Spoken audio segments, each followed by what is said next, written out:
Ben mövzum tabii ki beyin ve süni intellekt olmalıydı. Ben son 4 ildir İngiltere'de Liverpool Üniversitesi'nde doktorantura edirəm, bitirmeye çalışıram, hələ ki bitirə bilmirəm. Və araştırma mövzu daha çok insan davranışları, beyin araştırması, neuroscience olduğuna göre özümü de hiç düşünmeden bir okeanın içinde özümü tapdım aslında bu araştırma yolculuğunda. Ve insan beyninin şuuraltısında ne kadar köhneden kalan kodlarımız var ki, hansı ki biz özümüzle fərqində deyilik, ama onlar bizim avtopilotda elədiyimiz bir çox qərarlarımıza təsir edir. Bugünkü mövzum əslində biraz da onunla bağlıdır.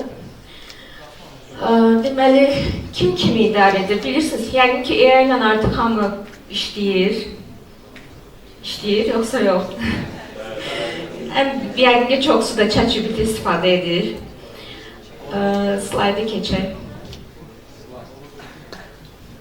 Aha, deməli, bizim ulu babalarımızın 200 min əvvəlki bəzi etdiyi həyatda qalma prosesləri var idi. Hansılar ki, məsələn, üzr istəyirəm. Deməli, məsələn, nə edirdilər onlar? Deməli, bu birisi slaydını da keçəcək, olmasa.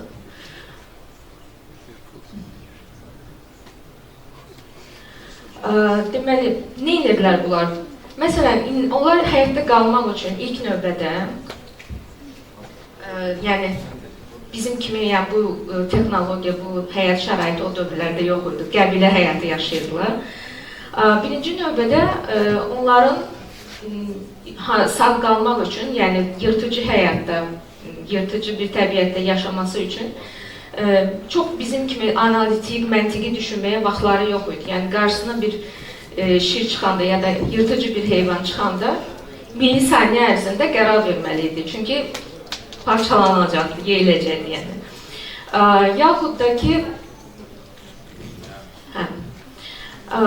da ki, deyəlim ki, məsələn, sürət də lazım idi. Təbii ki, beyin daha sürətlə qərar verməli idi. İçərinizdə oxuyanlar varsa, Daniel Kahneman'ın bir kitabı var, Sürətli və Yavaş Düşünmə kitabı. O müdafiə edir ki, insanlar 95% deməli, şuuraltı ilə düşünür, yəni daha sürətli düşünür. 5% isə məntiqi, rasional düşünmədir və ona da insan beyni daha çox enerji istəyir. Ümumiyyətlə, insan beyni çox tənbəl beyindir. Və insandakı bu beyin orqanımız çox, belə deyərdim, tənbəl və enerjisini sərf etmək istəməyən bir orqandır. Bizim beynimiz ümumi olaraq bədənimizin 2% çəkisini təşkil edir, amma 20% enerji ilə işləyir. Bu 20% enerjini də o elə bölməlidir ki, yəni bizim bədənimizdəki ümumi enerjidən onun payına 20% düşübdür. O da ona görə shortcutlar təyin edir. Yəni biz mexaniki qərar verdik əslində ümumi olaraq həyat, yəni gün ərzində hansısa bir vacib bir qərar verdikdə oturup onu dərinləməsini düşünmürük çox. Hətta alış-verişdə də, bir çox həyatı qərarlarımızda da, bəlkə də belə deyim, həyat yoldaşı qərarlarında da bəzən yanlışlar edirik falan. Deməli, dopamin köləsi yazmışam. Niyə yazmışam deyəcəm sizə. İndiki hal-hazırda 200 min il əvvəl bizim ulu babalarımızın həyatda qalma mexanizmlərini indiki vəziyyətdə bizim beynimizin zəif nöqtələri olaraq bizə qarşı istifadə edirlər. Bunlar nədir? Dediyim kimi, birinci növbədə beynimiz 20% enerjini bölməlidir. Biz isə gün ərzində çoxlu qərarlar verir. Ümumiyyətlə, insan beyni 35 min qərar verir. Yəni, bunun içinə kiçikdən böyüyə, vacib qərarlara qədər hamısı daxildir. Və bu qərarların içində, yəni, bir adım sağ ayağımdan sonra sol ayağımı atacağım falan, yəni onlardan tutun, hansı peşəni seçəcəm, yaxud da işdə hansı rəhbərinə necə danışacağım və s. Yəni, bütün qərarlar 35 min içində gedir. Və biz isə bəzən bu qərar mexanizmamızı, yəni bu enerjini düzgün bölmürük. Və iş gəlib vacib qərarlar hissəsinə çıxanda ora enerji qalmır. İnsan beynində patternlər var ki, yəni təkrarlanan dövriyələr dediyimiz, Bunlar sayesinde bu insan beyni həmin o təkrarlarla eyni şeyi təkrardan yaratmır. Yəni sadəcə eyni dövriyələrdə enerjini ona sərf edir və təbii ki o enerjisini özündə saxlayır. Yəni deyirəm, insan beyni çox tənbəl orqandır. Yəni siz onu komfort zonadan çıxartmasanız, ona işgəncə verməsəniz, heç vaxt sizi inkişafa aparmayacaq. Dopamin köləsi niyə yazmışam burada? Məlum məsələ, hamı sosial media, social media istifadə edir və social media əslində bizim bütün alqoritmanı, yəni bizim bütün davranış kodekslərimizi götürən və bizə qarşı bəlkə də istifadə edən bir sistemdir. Siz burada deməli 200 min əvvəl bizim ulu babalarımızın həyatda qalması üçün istifadə elədiyi mexanika, texnikaları hal-hazırda bizə qarşı istifadə edirlər. Yəni bizim beynimizin zəif nöqtələri olaraq istifadə edirlər. Bunlar nədir? Məsələn, burada birinci növbədə enerji qənaəti, sürət.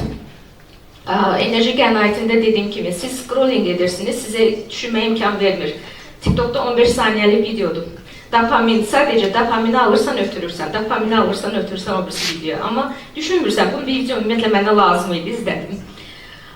Və burada artıq enerji qənaəti, yəni deyir ki, sən enerjini sərf eləmə, mən səni düşünməyə yorulmayacam, yəni prefrontal korteks istifadə etmə, yəni məntiqi düşünmə sadəcə. Hətta mən sizə deyərdim, bizim bəlkə də sosial media belə deyim, alətlərindən istifadədə bir çoxlarımızda asıllıq var. Hətta bundan mən Türkiyədə oxuduğum universitetlərdə deməli sinif yoldaşlarından bəziləri hətta psixologiyada gedirdi ki, o asıllığı müalicə eləsin. Yəni belə кейsləri görmüşəm. Bəlkə də içimizdə də var ki, məsələn, hər gecə bir vərdiş kimi yerimizin içində oturub biz telefondan scrolling edirik, düzdürmü? Yəni, maalesef, mən özümdə də var. Bu bizdə əslində bizi biraz da dopamin köləsinə çevirir və dopamin əslində asıllığı çox təhlükəli bir şeydir.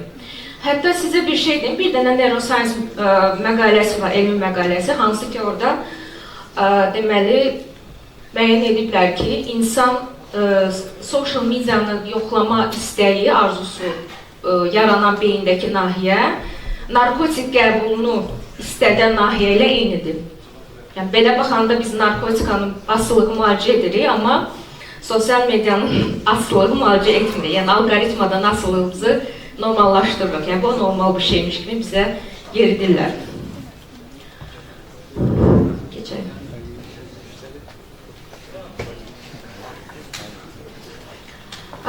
Deməli, mənim UK-dəki belə deyim, sinif yoldaşlarım deyildi, yəni onlar da researcherlərdir.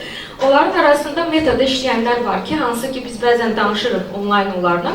Onlar bildirirlər ki, əslində burada təbii ki danışdığımız mövzu həmişə beyin olduğuna görə onlar bildirirlər ki, əslində bizim hal-hazırda əlimizdə olan sizin bütün footprintləriniz, yəni internetdə buraxdığınız bütün o izlər, davranış patternləri, davranış kodeksləri, onların əlində çox böyük bir big data olubdur. Yəni, onların əlində çox böyük bir alqoritma üçün data var. Hansı ki, onlar artıq bilirlər, siz sosial mediada, Instagrama girəndə hansı, belə deyim, səhifələrə baxmaq istəyirsiniz, yaxud da istənilən bir internetdə sizin hansısa bir fəaliyyətinizdə hansı knopkaya, yəni batına basmaq istəyirsiniz, onlar artıq onları öncədən bilirlər. Məsələn, deyəlim ki, hansısa bir X xanımdır, 31 yaşı var, PR menecerdir və o gecə saat 12-də oturub 3 gündür yorğunluqla bağlı, xroniki yorğunluqla bağlı xəbərlərə, bloqlara baxır, podkastlərə baxır. Və təbii ki, nə olur burada? Həmin data toplanır və artıq səhərsi gün onu yorğunluqdan xilas edəcək məhsulların reklaması boost başlayır. Yəni, məqsəd həmişə nəsə satdırmaq, məqsəd həmişə nəyisə sizə yönləndirməkdir. Burada məqsəd əslində mənim sizə çatdırmaq istədiyim fikir nədir? Sonraki slayda da keçək. Burada bizi bizdən daha yaxşı tanıyan, hal-hazırda böyük bir big datası olan internet var, yəni texnika var.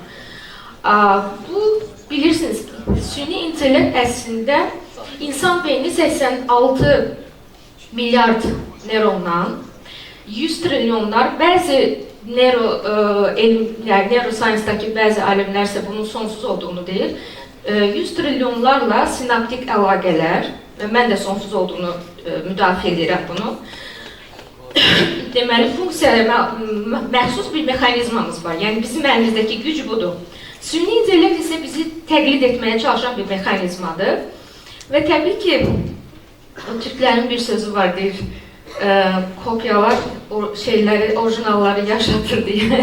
Ona görə süni intellekt nə qədər özünü öldürsə ki, AGI çıxacaq, super intelligent çıxacaq, heç vaxt orijinal beynimizi əvəzinə yerinə çata bilməyəcək. Çünki insan beyninin hələ heç 90%, yəni 100% özü alimlər tərəfindən çözülməyib, dekod edilməyibdir.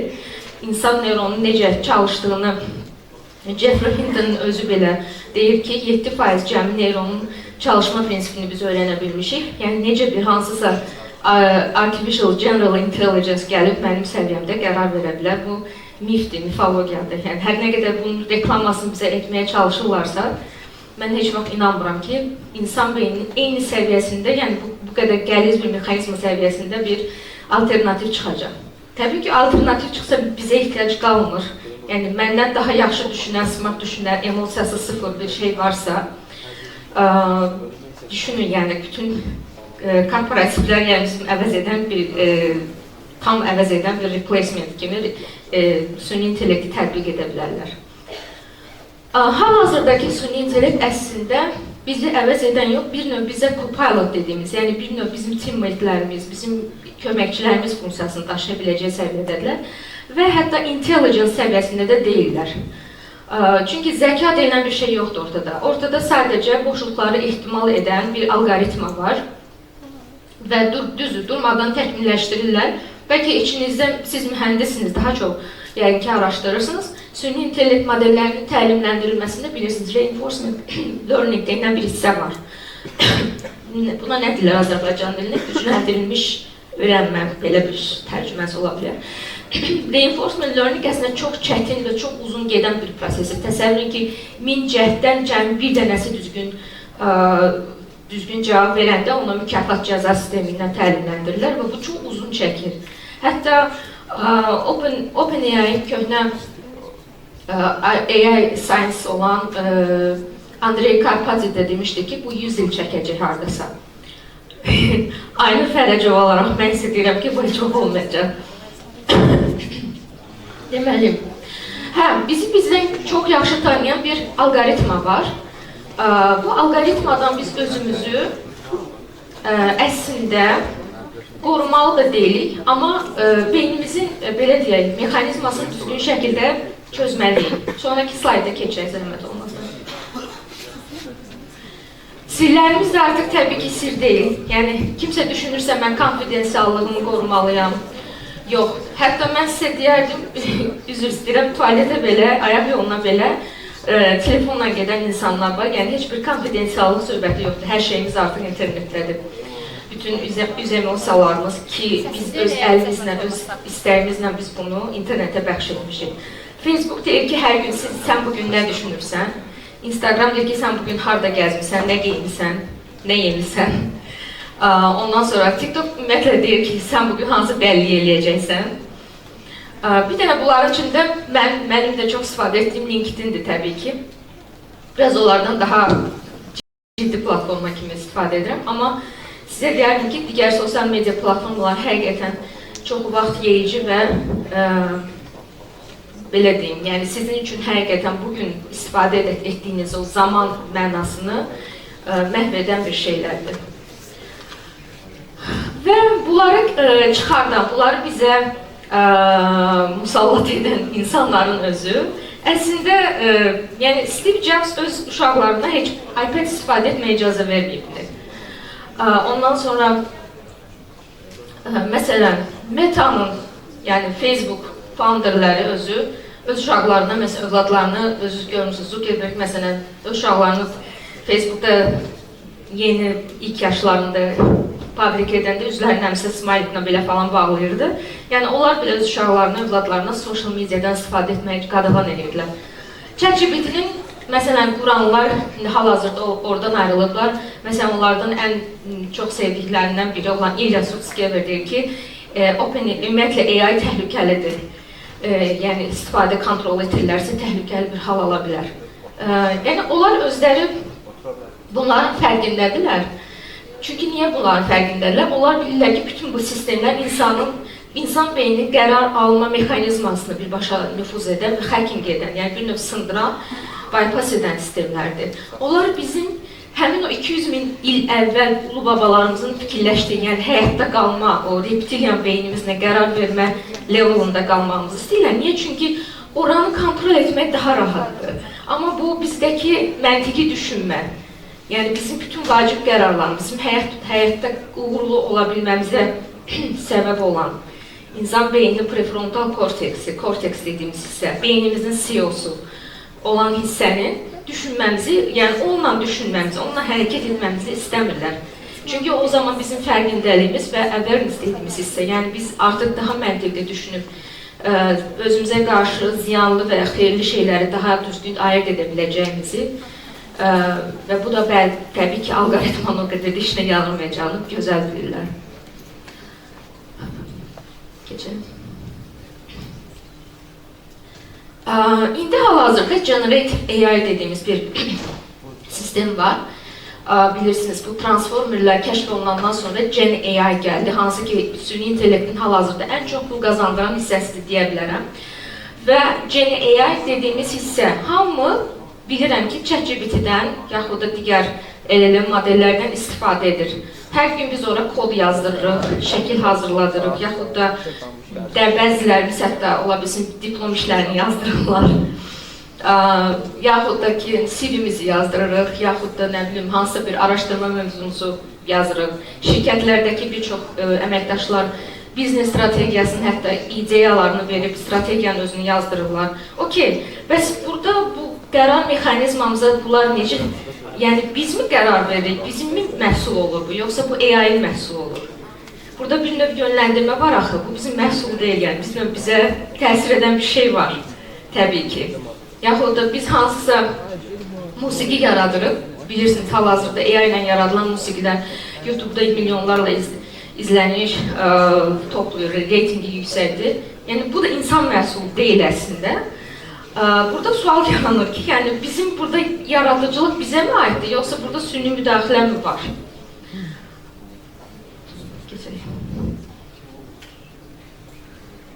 Aha, gəldik əsas məsələ, mənim bugün sizin qarşınızda çıxış eləməmə missiya olan, yəni əsas mövzuma, kim kimi idarə edir? Siz təbii ki, mənim bütün danışıqlarımdan sonra deyəcəksiniz ki, alqoritma bizi idarə edir. Mən isə deyərdim, yox. Alqoritma bizi idarə edir nə zaman?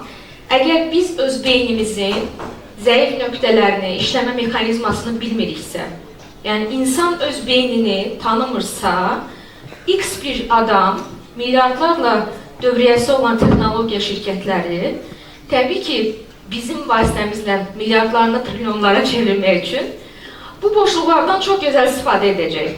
Biz bilməliyik ki, bizim 200 min il əvvəldən qalan beyin şuur altımızda köhnə kodlar var, ulu babalarımızdan qalan kodlar var, bu kodlar silinməyibdir. Məsələn, hətta sizə bir dənə də çox bilinən bir köhnə kodekslərimizdən deyim. Məsələn, çox insan kebab yeməyi sevir. Sevir də yəqin ki. Sevməyən var. Sevməyənləri qəbilədən atır.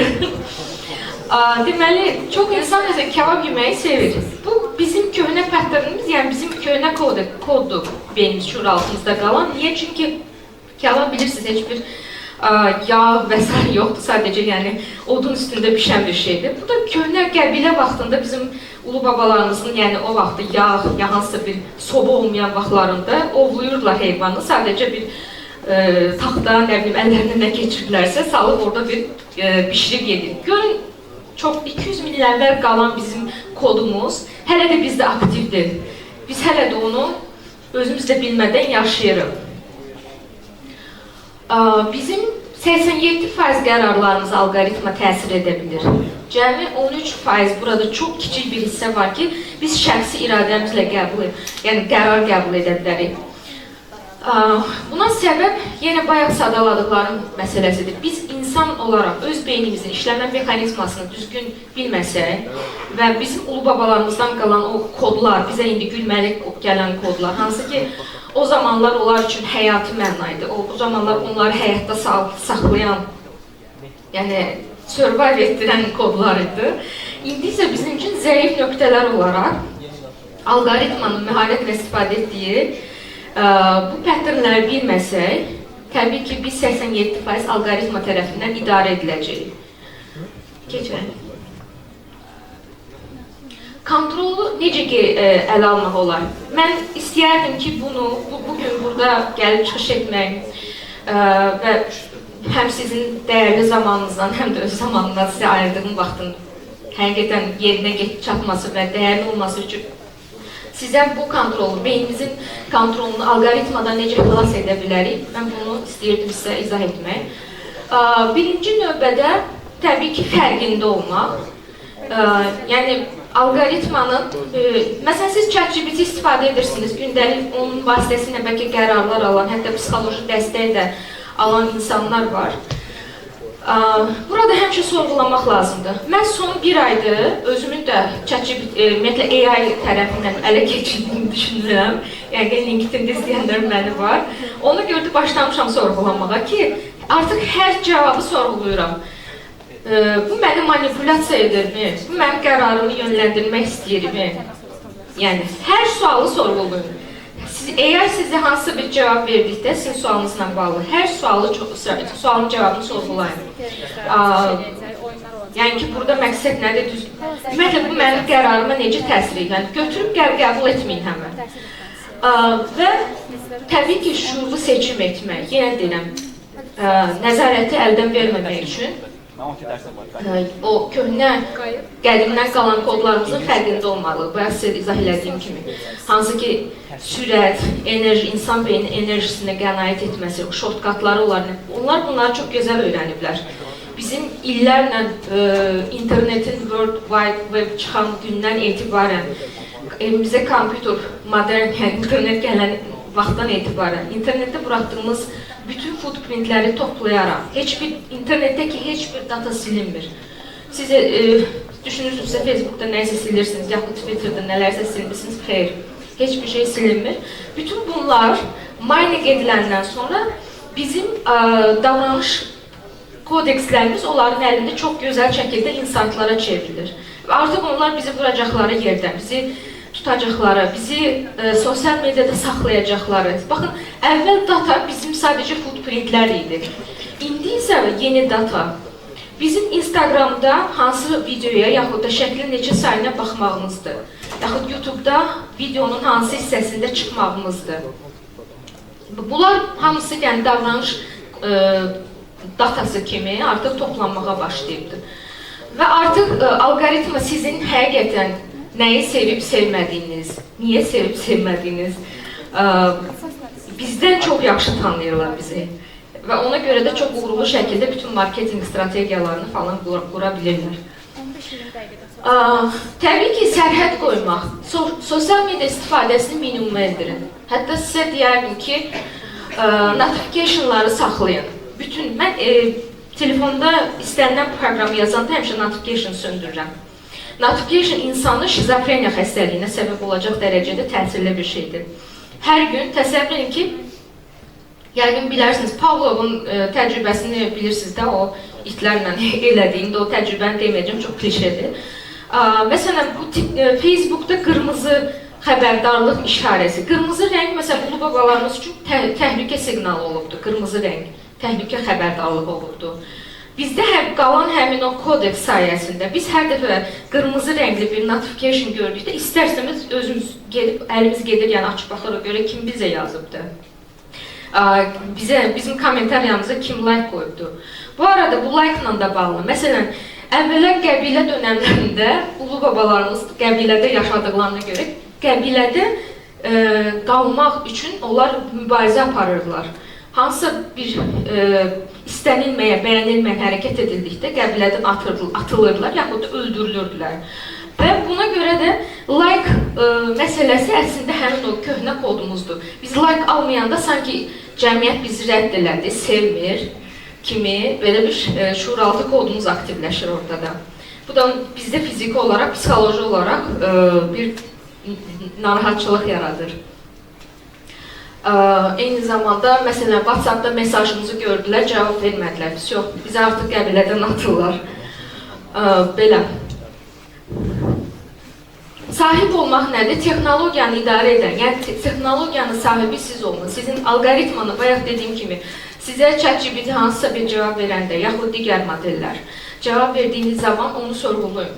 Hansı istənilən cavab olsun, istənilən bir output olsun, oradakı outputu mütləq şəkildə sorğulayın. Çünki çox yeni bir, fərqli bir dalğanın içinə giririk. İnternet kifayət qədər bizim davranış datalarımızı götürdü. İndi isə ümumiyyətlə bizim emosiyalarımızı falan kopyalamaq dərəcəsində. Çünki həddən artıq daha rahat bizdən data toplama imkanları var və bu da bizim fərqindəliyimizi, bizim biraz daha vigilant olmamıza dəlalət edir ki, yəni biz artıq bəzi şeylərin həqiqətin fərqində olmalıyıq ki, ChatGPT-yə hər problemimizi danışmamalıyıq, hər konfidensial mövzunu oturub onunla söhbətləşməməliyik.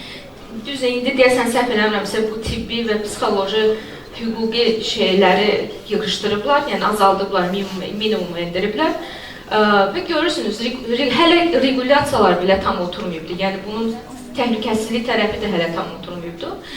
Ona görə nə qədər ki, internetdə elədiyimiz səhvləri indiki yeni bu dalğada, yeni bu texnoloji dalğada etməməliyik. Gələk. Bəli, 200 min il əvvəl bizim ulubabalarımız odunu, yəni alovu kəşf elədi və həmin alov sayəsində onlar təkamül etməyə başladılar. Yemək bişirməyə başladılar, nə bilim, ondan artıq dəmir əritməyə başladılar, evlər tikməyə başladılar və s. İndi isə yeni alov dediyimiz hissə bizim süni intellektdir.